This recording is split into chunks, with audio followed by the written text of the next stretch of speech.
We have business journalist Roben Farzad with us now. He's also the host of Public Radio's Full Disclosure. Okay, Roben, full, just complete income tax cut, no problem, right? It reminds me of the band Stone Temple Pilots, and they say one time a thing occurred to me: what's real and what's for sale? I know you're young. This was a big grunge song 30 years ago. STP was big. Yeah. All right. I just look young. Thanks, Roben. Take the compliment. It's a Monday.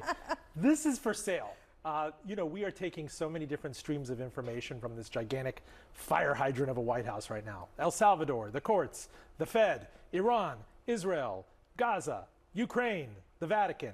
That this is just another one on Monday morning. I think he senses that his economic poll numbers are weak, and this is when you want to throw out something that's widely popular in his party: tax cuts. I mean, that's red meat, and he still has a 90% approval rating among Republicans. Okay, so let's do some more music here. He's got 99 problems, and you were going through some of them, but a trade deal is not one, right?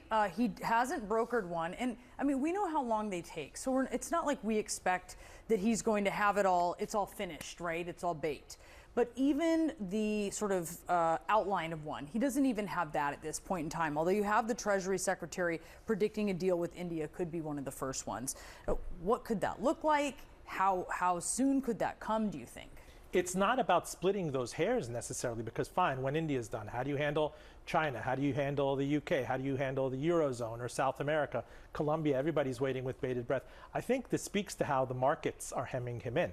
I mean, you talk about separation of church and state and the various legs of government. There's almost another rail of checks in the markets. When the stock market, the economic data, consumer sentiment, the fact that he can't get any satisfaction out of jawboning Jerome Powell at the Federal Reserve. So now he says, I realize I have a majority, however slim it is, in Congress, so I'm going to push the tax cut, the aggressive tax cut agenda.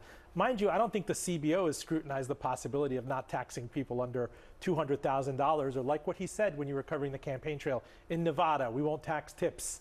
I mean, you could say these things and they'll have rhetorical flourish that day, and the news cycle will switch to something else the following day. I think what's consistent is the market believes him less and less and less. But also, if you say, oh great, my tips aren't taxed, but you just hit me with this other thing because of the tariffs, right? We're seeing in the numbers, people went to the ballot box and they wanted relief, and that's not what they're getting. And the statistics are showing that's not what they're getting. I guess the question then is, even if he's able, as he's softening on tariffs a little bit here, if he's able to dial this down and find an off-ramp here, how much damage is already done?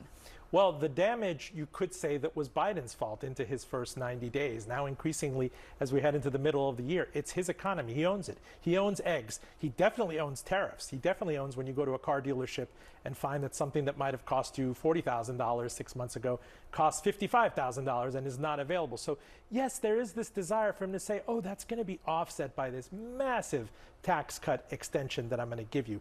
It remains to be seen if people buy that. Okay, so as we're looking towards day 100 tomorrow, are there bright spots that you're seeing? Any bright spots in the economy?